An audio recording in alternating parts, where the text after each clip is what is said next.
of the waters. And God said, let there be light.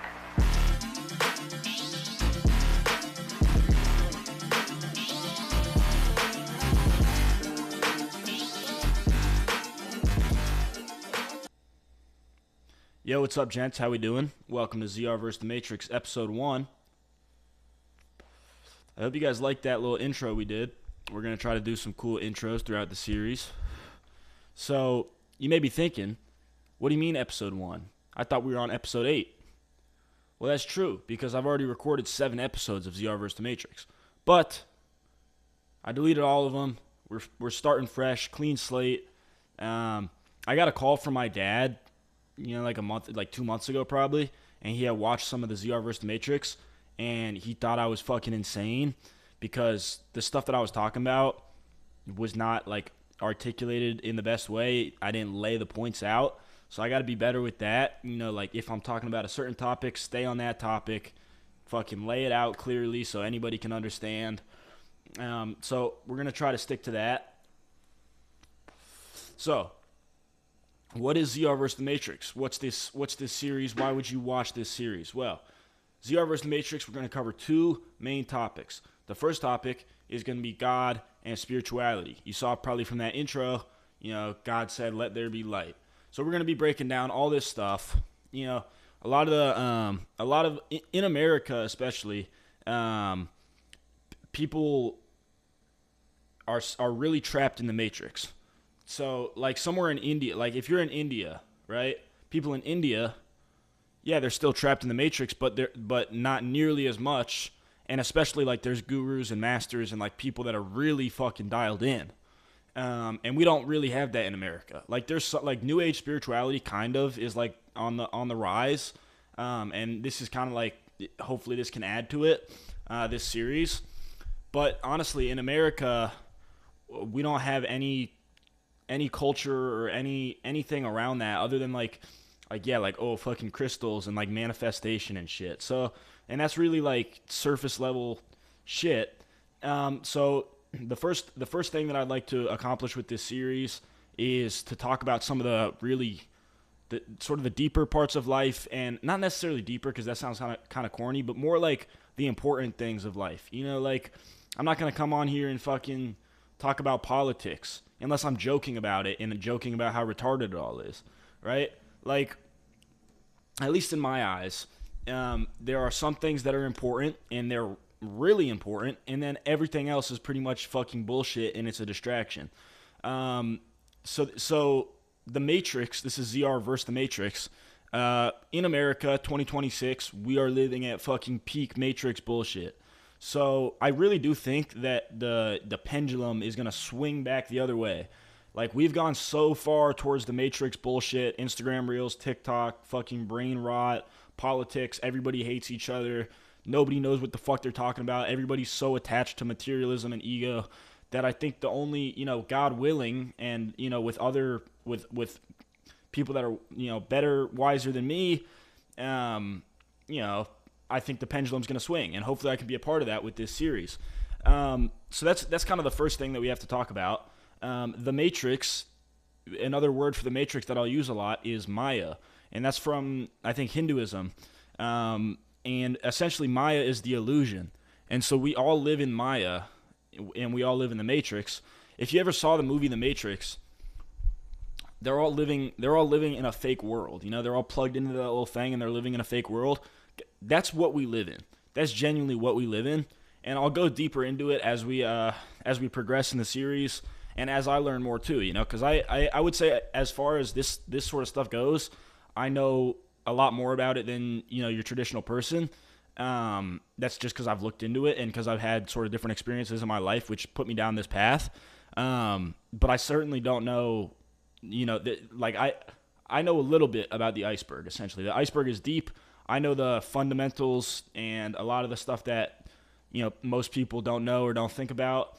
So I think I can, talk about some of it and hopefully put people on their own journey and get them interested in some of the more important things in life. So that'd be the first thing we're talking about, God, spirituality, the Matrix, Maya, stuff like that.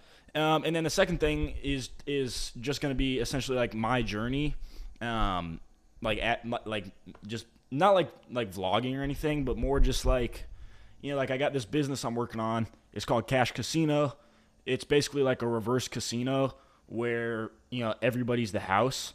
So I think it's a fucking 10 out of 10 idea, especially for late stage capitalism, fucking degenerate Kalshi betting on the fucking election and whether Trump will say this and whether like all this shit that we live in right now. As far as my business, Cash Casino, I think it's fucking knock it out the park idea. I just got to execute on it, honestly. So a lot of this series will hopefully be my progression with the Cash Casino. Honestly, I do see it.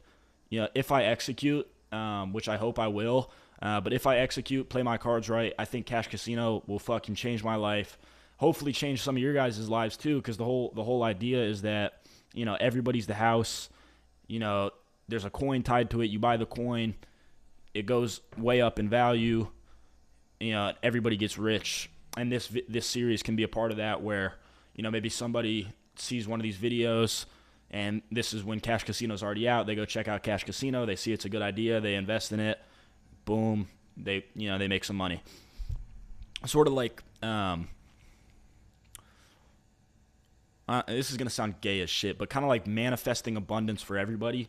And that does sound gay as fuck. But essentially, like, the way we could look at it is that every casino since the beginning of time has been like a scarcity thing where it's the house versus the player. And eventually, obviously, if you play enough games at the casino, you lose everything. And nobody... It's the thing with gambling. Yeah, you could get lucky. I gamble. I love gambling, honestly, because it gives you the thrill. But the thing you're addicted to in the thrill is the chance. It's not the money that you win, right? This has been proven. It's not you're not addicted to winning a big hand. You're addicted to that feeling that you don't know. That the feeling that's like, wait, I might be about to win. That's the feeling you're addicted to, and the casinos know that, so they know even if you hit for 100,000, right?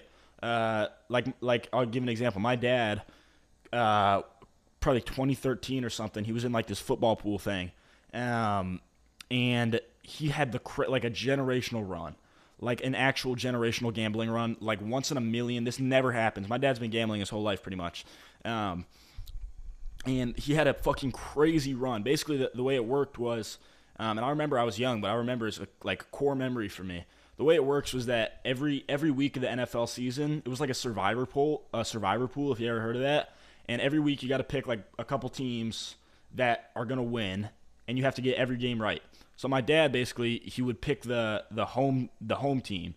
That was his strategy, and he made it. He fucking won the whole thing.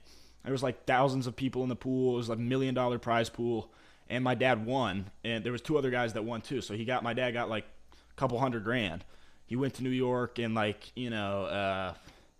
like they gave him cash, and he was like telling me the story. He was going back like tipping the waitresses, hundreds of dollars, like just fire shit. Low key, my dad's the GOAT. But the point of that story is that my dad still gambles, right? And that goes for everybody. Like you could hit the most fucking generational $1 million win. It's like the lottery, right? But like you could hit that win, and you're never going to quit gambling. You know what I'm saying? You're never going to be like, okay, I won, I'm done. That never happens. Like, because you're not addicted to the win. You're addicted, like I said, you're addicted to the feeling of maybe I'm going to win. So, long story short, every casino is predatory. The casinos know you're going to keep gambling. They know the math is on their side, and eventually you're going to lose it all. So why am I saying that when I'm starting my own casino? Well, I'm starting my own casino, but it's a reverse casino. The whole fucking bread and butter of the Cash Casino idea is that you're the house. Everybody's the house. So it's like, it's not gambling, it's investing. And I'm not going to try to pitch you guys on Cash Casino because it's not even out yet. So we got to get the patent. I got to pay the developers like $10,000, which I don't have right now. So we're going to figure that out. And then we're going to drop Cash Casino. And this series, hopefully, by episode 10 of this series, Cash Casino's out, and I'll do a full episode. Yo, welcome to Cash Casino, boys. Like, this is my idea. Dial in, buy some Cash Coin, and let's fucking see. Let's rip together. Let's see if it fucking works. And if it doesn't work, fuck it. We're going to try something else, do some new ideas and shit. God willing, Cash Casino is going to pop off, and this series will be a part of it, documenting my life. I got plans. I want to eventually move to Ireland. Got family in Ireland. I've been there a couple times. It's my favorite place in the world by far that I've been to, because it's like the opposite of the Matrix, like the America Maya Matrix, where everybody's fucking egotistical, materialistic, all this shit. Like, obviously the whole world is trapped in Maya to an extent. I'm not excluded from that. I'm trapped in Maya fucking just as much as the next guy. Just because I know about it doesn't mean anything. You got to actually fucking put in the action and meditate and all this shit. And hopefully I will. I think I will eventually. And I'll never. I doubt I'll ever reach enlightenment in this lifetime. But that's okay. This is also divine play. This life is Leela, divine play. It's all a divine, like a play, like a movie, that God is having with itself. So, got to remember not to take anything too seriously. Can't take myself too seriously. Can't take the casino too seriously. Honestly, God willing, this series goes in the direction I want it to, and and we're lit and we're living the good life. But I'm already living the good life, so I can't really complain. So yeah, those are the two things. I'm pretty much going to be talking about, esoteric wisdom, God, breaking down stuff that, like the thing with, the Bible and a lot of, views on religion and God and all this stuff in the West is, I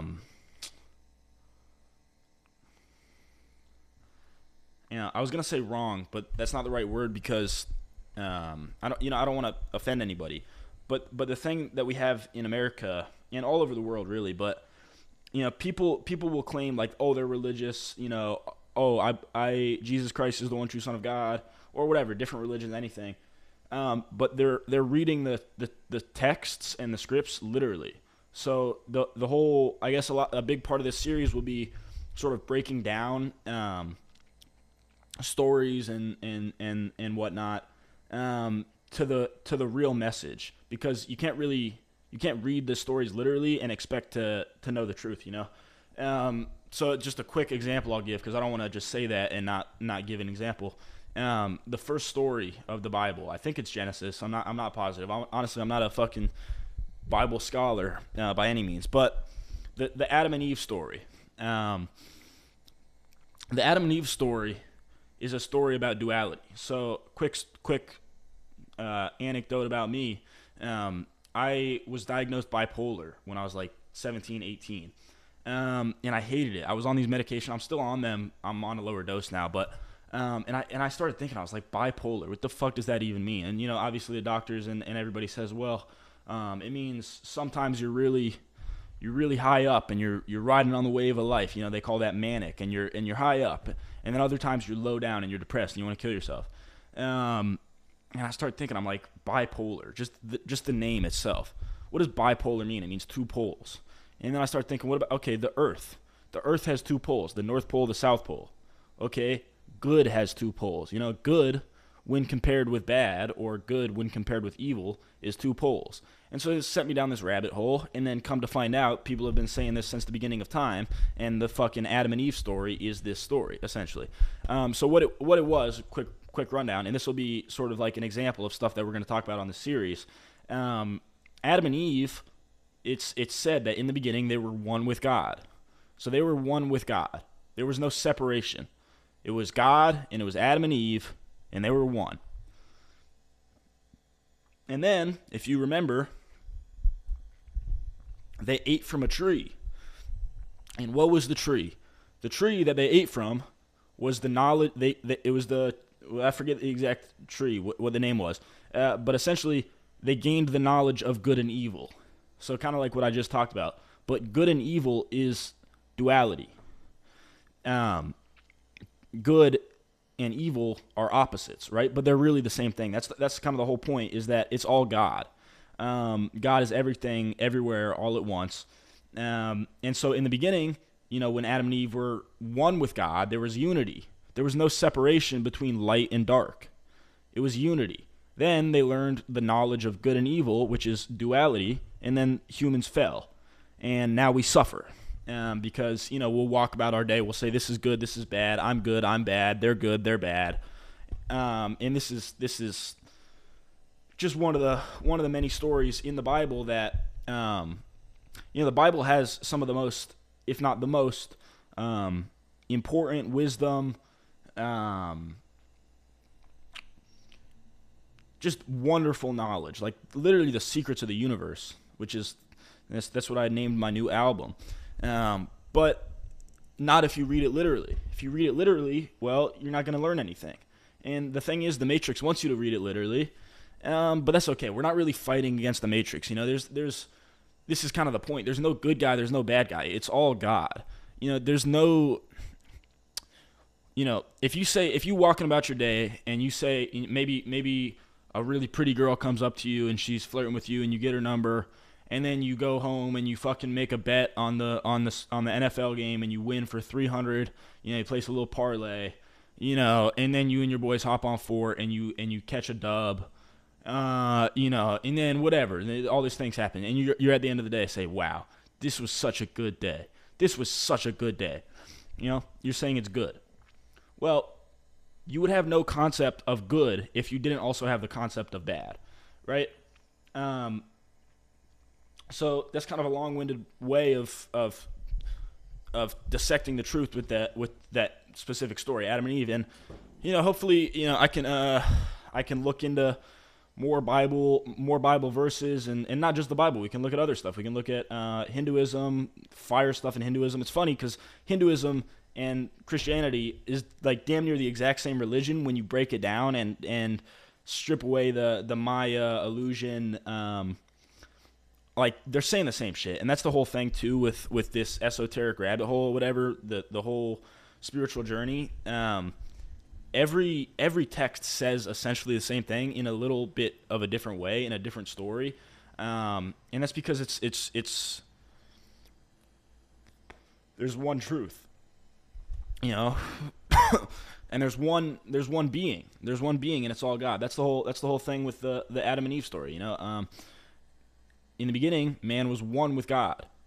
Man and God were the same. They were one, and then they split. They learned duality, and they split into two. So that's just a little brief example. This episode is sort of just the intro. Like I said, we're going to talk about some of that stuff, stuff that I find really cool. If you guys don't find that cool, if you don't want to learn about that, just don't watch. I'm hoping this series hits the YouTube algorithm and it pushes it to people that are already kind of tapped in with this sort of niche, I guess. Also, like I said, we're going to be working on Cash Casino. God willing, Cash Casino is my golden ticket. You boys can come along for the ride. I hope you do. So yeah, that's honestly it for me for this episode. I'll try to record another episode this week, and we can dive deeper into some cool topics. Stay fly, guys. I'll catch you on the flip.